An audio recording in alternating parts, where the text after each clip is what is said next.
Les affaires africaines de la France sont au cœur de tous les scandales politico-financiers de ce début de millénaire. En Afrique, tout nous intéresse et tout nous rapporte. Le pétrole, l'uranium, le diamant jusqu'au pari mutuel. Nous utilisons l'Afrique noire pour blanchir notre argent sale. En 1983, Claude Jaget et moi-même avions rencontré l'ex-empereur Bokassa, placé en résidence surveillée chez Houphouët-Boigny à Abidjan depuis 1979. 18 ans plus tard, son discours paraît toujours contemporain. Récemment, un général en retraite nous avouait qu'en Algérie, l'armée française avait torturé. Le président de la République et le Premier ministre ont été sidérés d'apprendre cela, ils ne s'en doutaient pas. Informons donc nos élites des réalités du terrain et du génocide séculaire, économique et mental que nous conduisons en Afrique sous le couvert de la coopération. Amitié, estime, confiance. Voilà, Monsieur le Président, de quoi s'inspirent les liens qui unissent nos deux pays et dont j'atteste que vous êtes à présent, comme vous le fûtes toujours, un artisan et un exemple. Je lève mon verre en l'honneur du général Bokassa, président de la République centrafricaine, en l'honneur de Madame Bokassa, à qui nous sommes. C'est que, à son accession au pouvoir en 1974, c'est bien à moi, petit Bokassa ici, que Giscard a consacré la première visite officielle. Ça, il ne va pas encore dire que c'est faux. On peut comprendre que De Gaulle puisse clore son chapitre élyséen en recevant une dernière fois l'un de ses grognards favoris, le général Bokassa. Mais comment expliquer que le Centrafrique, du même Bokassa, soit la destination choisie par M. Giscard pour y effectuer son premier voyage officiel? En général, un président français choisit l'Allemagne, un geste fort. M. Giscard, lui, choisit le Centrafrique. Mais pourquoi?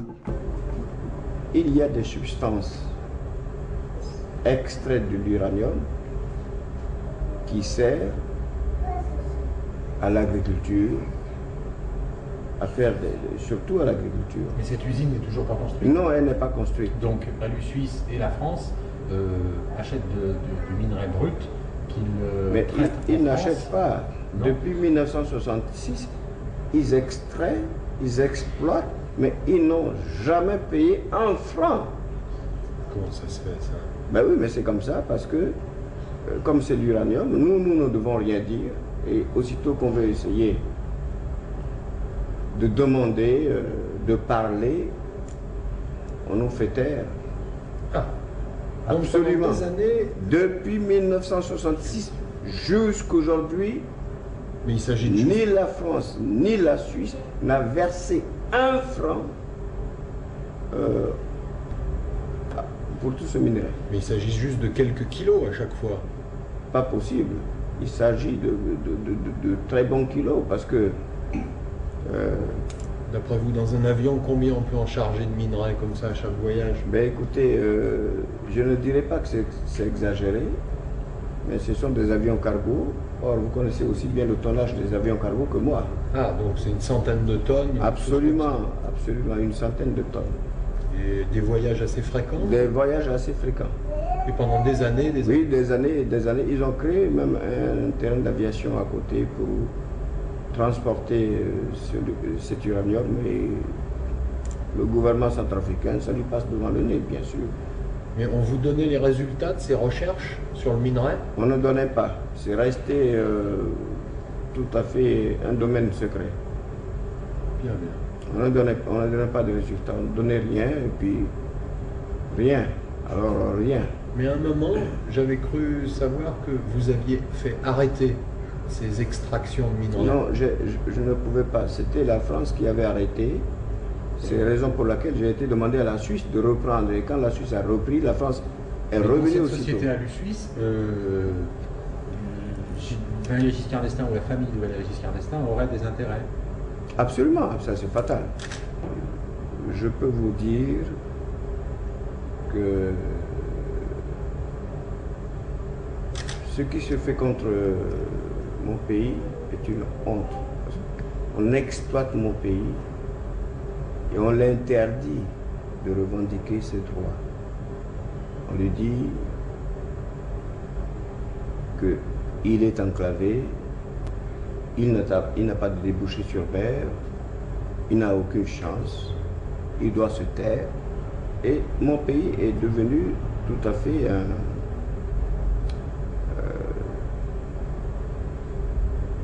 une terre où on vient exploiter, on exploite l'uranium, on exploite aussi le diamant. Pour le moment, ce sont deux minerais qui sont exploités. Nous avons cependant un important gisement de fer qui se situe à 75 km de la ville de Bangui. Nous avons fait des dossiers. Nous avons demandé à la France de nous aider à extraire ce fer qui a une très forte teneur en minerais. Par exemple, 75% de fer. Et la France n'a jamais accepté, la France n'a jamais rien. Et ce sont des cas où lorsque un chef d'État centrafricain cherche, fait des démarches, trouve des pays qui acceptent de l'aider pour extraire le minerai, en ce moment-là, la France intervient pour empêcher, parce que la France considère le Centrafrique comme une propriété presque privée. Mais l'influence française est tellement grande qu'elle le montre clairement à des États étrangers à Centrafrique, que c'est elle, la France, qui est propriétaire de terres, que le Centrafrique lui appartient, c'est sa propriété. L'indépendance dont on proclame partout ça et là, ce n'est que des jeux de mots, c'est tout, mais en réalité, le Centrafrique reste encore un petit peu une terre protégée.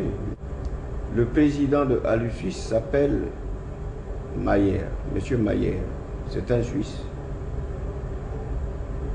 Il y a un fondé de pouvoir qui s'appelle Chevalier, Monsieur Chevalier. Ils étaient tellement contents de l'accord que j'ai conclu avec eux de faire ensemble une société tripartite avec la France.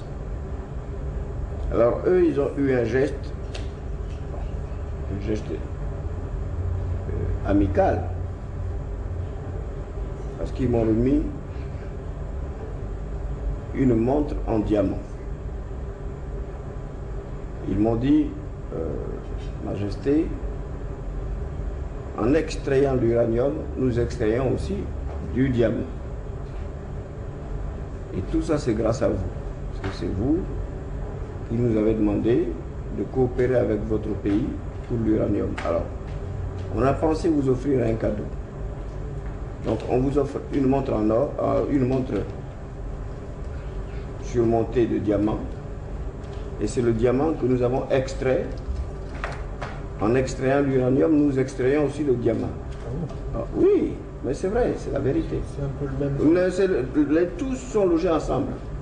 Mais toute la terre centrafricaine regorge de diamants et de l'uranium partout. La taillerie du diamant que nous avons, nous sommes associés avec les Américains. Des Beers. Je vous jure que le gouvernement ne perçoit rien. Ils ont 50%, nous avons 50%, mais toutes les pierres taillées sont exportées à Londres, envoyées à Londres par les De Beers, Diamond Distributor Inc. Et le gouvernement passe devant le... Rien. Ah, ça, il faut le crever, il faut sortir de ce cercle. Ça, il n'y a rien à faire. Il faut sortir, il faut le jeu de la concurrence. Il faut le jeu de la concurrence, il faut... Alors, parce que ce qui est drôle, c'est qu'une idée comme ça qui jaillit et qui reflète la vérité même n'est pas prise au sérieux, n'est pas acceptée. Et c'est ça, alors dans ces cas-là, on est obligé d'aller frapper à toutes les portes.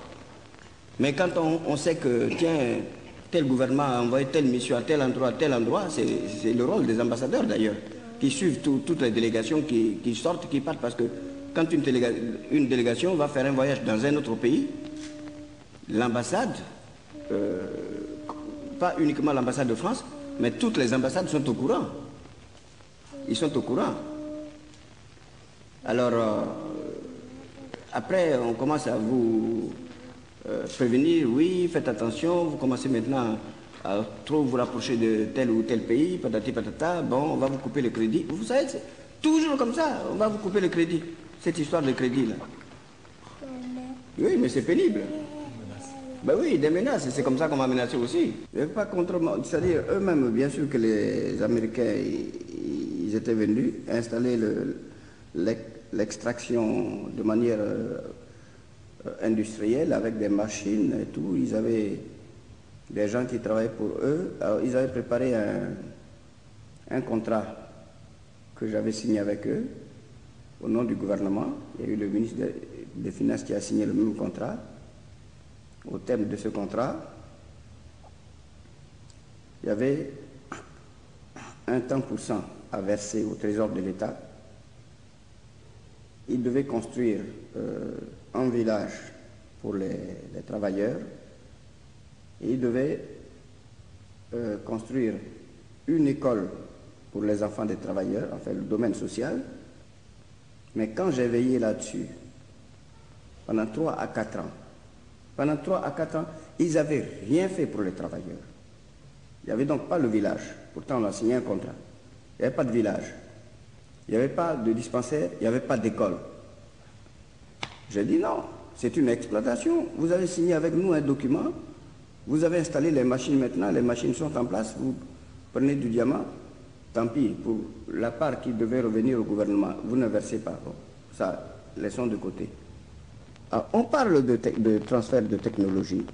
Je crois que, pour moi, il faut, si on veut parler de... On n'en parle pas, bien sûr, vis-à-vis de l'Afrique noire, on ne parle jamais du transfert de technologie. Jamais. On parle du transfert de technologie vis-à-vis de l'Union soviétique ou peut-être de la Corée Nord, je ne sais pas.